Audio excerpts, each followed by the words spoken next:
Sarap sa aswang kapag 3 buwan pang buntis yung babae. So sa naalaman po namin. Ayun, di hapon na ba yung pagkita dito sa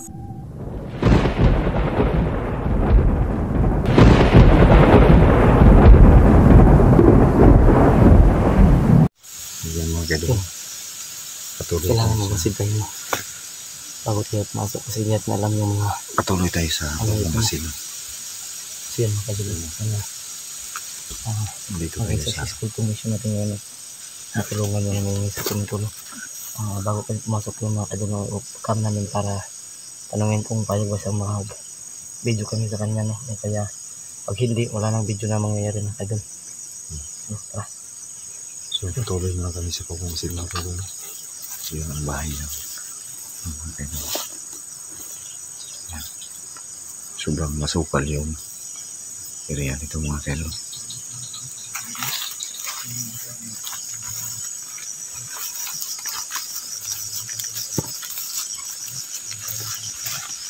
So, ganyan sa palibot mga kadol. So, may prutas dito na ano. Yan. Yan, grabe talaga yung gubat ito mga kadol. So, yan mga kadol.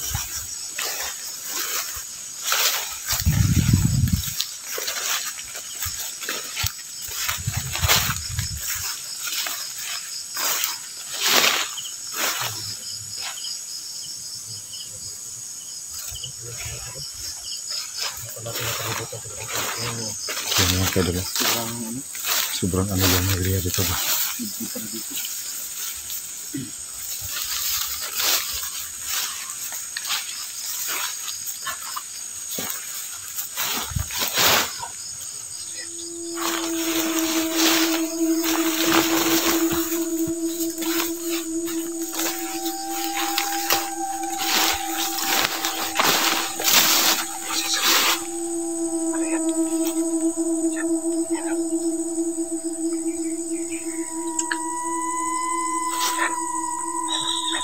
Sa kanan ng bahay ito, sa babae.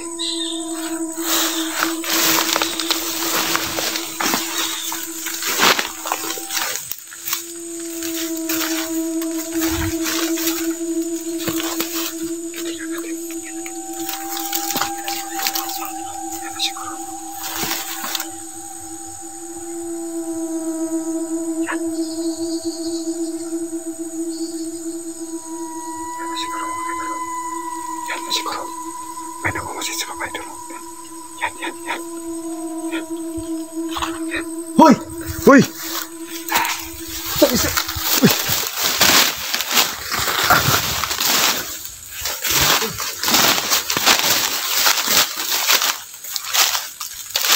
Dito lang yun Siya mga Kita mo yung mukha na to?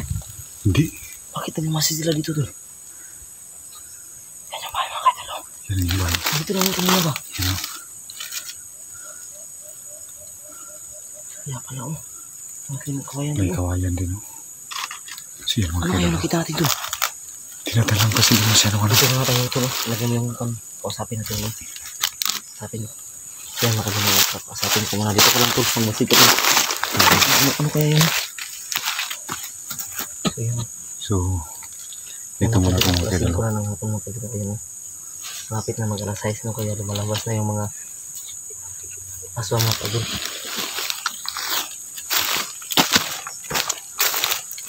Ako Tingnan mo tol.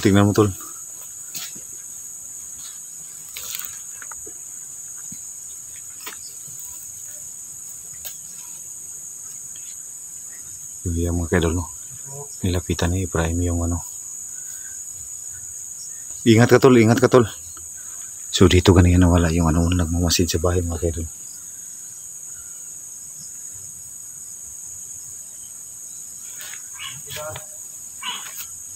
So, sundan ko si Ibrahim.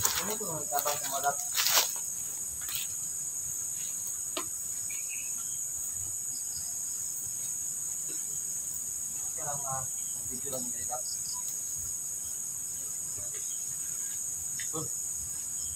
Makikita ito.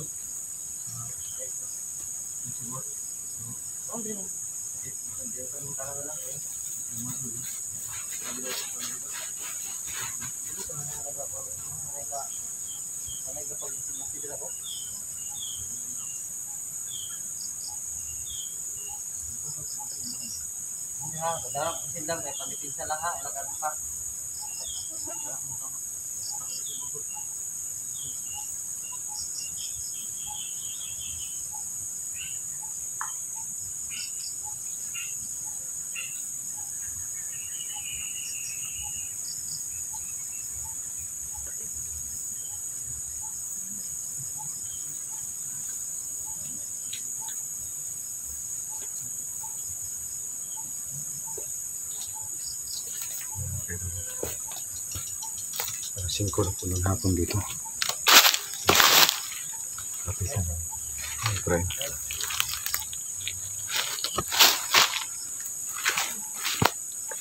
Lapitan namin.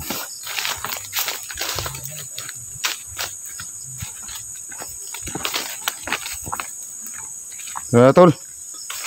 So kailangan po talaga mag-ingat yung mga kadoy. So kanina lang nakita namin ni Efraim na Ay, ito ba? Kita ang mukha tol. nagmamasid.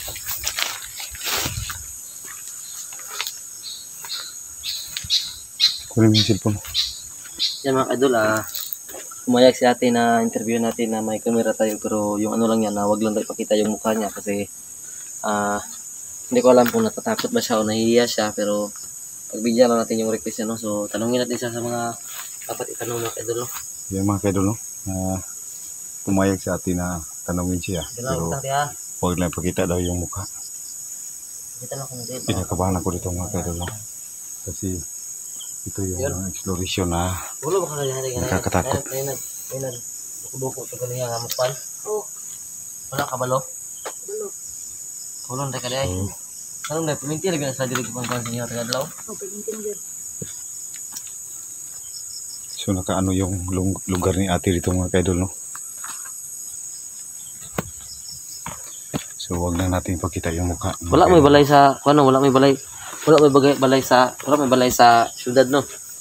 Wala may balay. Wala. So yan mga kaidol, no? Asam day mong bana day.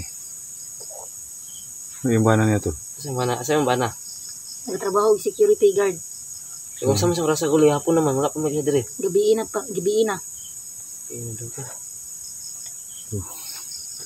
Huwag ka mahadlok nga ikaw ra isa diri mong kuan mo.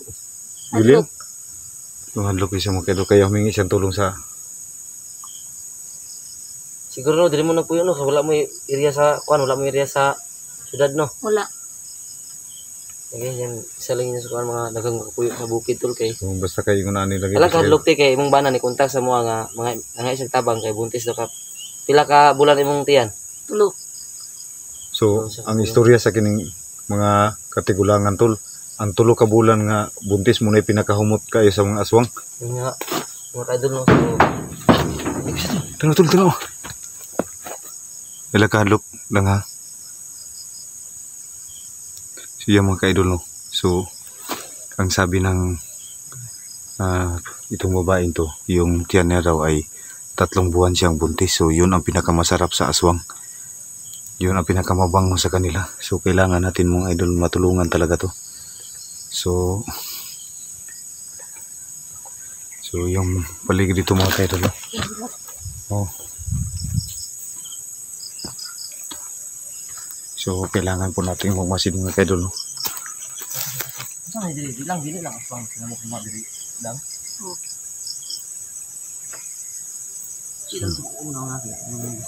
So yung area to mga kaidol, nakakatakot, no? Yan mga kaidol, no. 3 buwan pa lang siyang buntis mga kaidol, no. So yun ang mahirap tol kasi yung ano ba, natatana ko yung sabi ni Ito sa likod ba?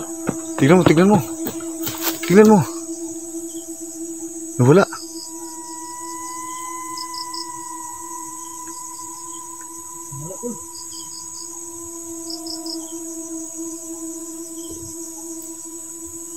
Yung mga kaidol, no? Wala. Sa dugan na sa kwansinyong kwanre. Isang marutin yung simbana daw. Purna may mga kwanre, nagiban. Mga kaidol.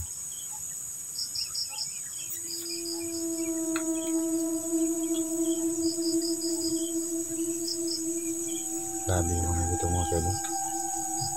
So ito yung pinakamasarap sa aswang kapag 3 buwan pang buntis yung babae.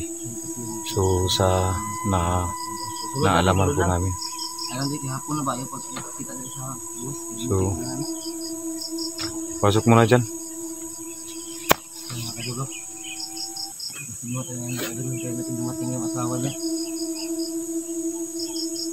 So talagang talaga yung nakakatakot yung ganito tol kasi siya lang mag-isa dito tapos buntis pa. Talagang tol, maaamoy talaga siya ng talagang maamoy siya ng aswang tol.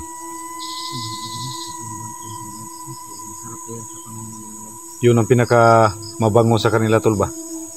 Sa totoo lang. Kasi yung kasi may drama pa ito sobrang babangis nila. Kahit hindi ko masyadong madilim. Alam na kumitigil nila na ganyan yung dito sa amin dahil talagang sila na kung siya ayan ay yung sakto. Yung so sa nagka-transform ng so yung mga aswang mga kaidol no. So kahit anong anyo nila ay pwede silang makapagpalit ng iba't ibang anyo, pwede silang maging aso, pusa, kahit anong mga kaidol. So para magawa nila yon para malinglang yung tao.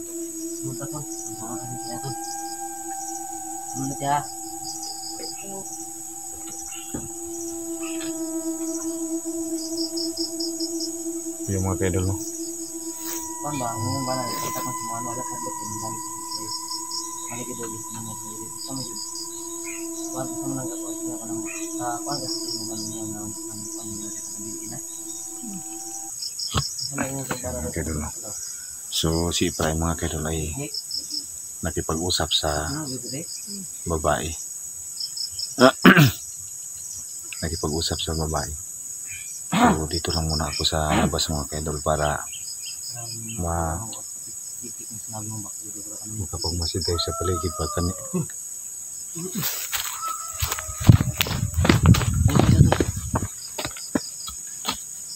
Nagkagdo ka. Anong ginabutangan yung mga sundang ng palibot? Dito yung sana. So sabihin mo yung pangalan tol, hindi na lang siguro no? wag muna tol. As maybe patong uli. So Kasi ginabuhat mo dali paggabi, yung lang ginasaladaan.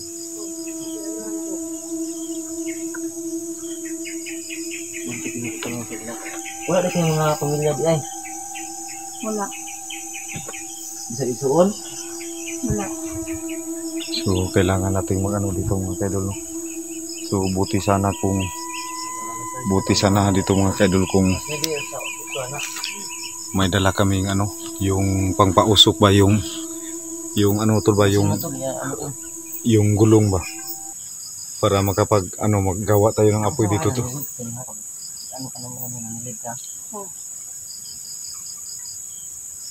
Para makagawa tayo ng apoy dito ba. Wala. Ay, kauno lang dati kay. Mo lang din gusto mo makatabang sa mga dali kay bana nga nagtabang sa mga nga yung gusto mong tabo daw nga wala na lang kasi namok sa inyo dili daw nga ang siya sa wang sila din sa mga tik-tik daw kaswang. So ang pinagkaiba kasi ng tik-tik mga kaidol no. Yung tik-tik talagang ang hilig nila ay buntis. Buntis yung hilig talaga nila mga kaidol no, yung Kahit yung tol, kahit yung aswang. kahit tayo talaga kasi yung tik-tik kaiba lang ng tik-tik tol. Kahit nasa bubong lang sila, kahit pag natutulog ka, hindi talaga mararamdaman ng ang tawag doon ng babae o kaya ng buntis. Kinikilabutan ako dito mga kaidol no. Kinuha na ba yung bata? So paggabi na po dito. Kasi mahaba ang mga dila nun. Yung aswang lumilipad lang yun tapos nang bibiktima ng tao. Tapos yung iba palibot-libot lang yung tinatawag sa amin na wakwak mga kaidol. Yung abyan na lang na ibon ba? Paano na po dito mga kaidol no? Matay na daw tulak, hindi ko suntog.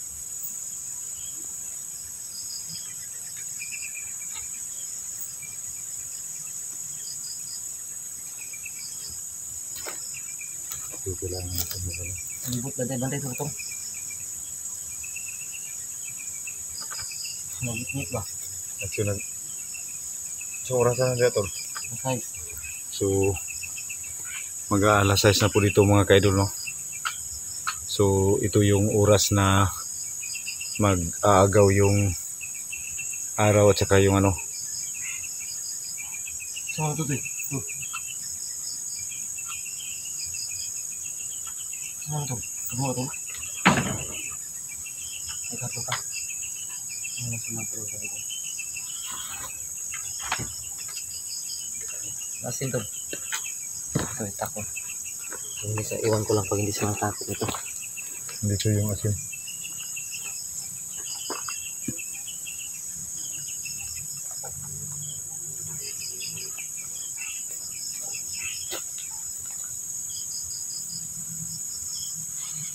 Sana nakapag ano tayo tol, nakadala tayo ng ano ba, yung gulong ba, para maano tayo.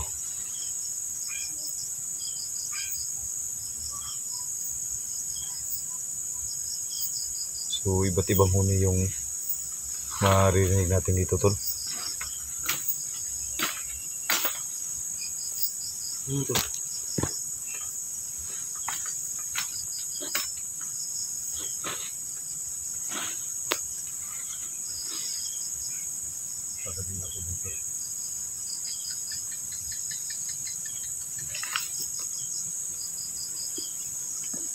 So andyan po si ate sa loob.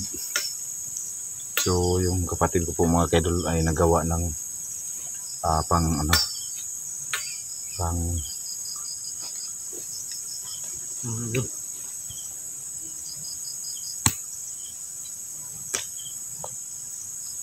so Yan. pwede yan.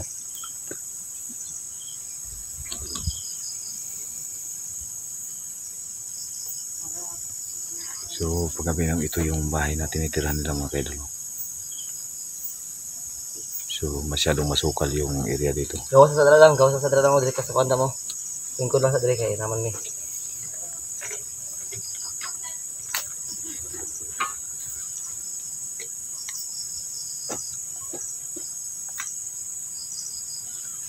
So yung mga kaidol, no, hintay mga tayo rito mga kaidol.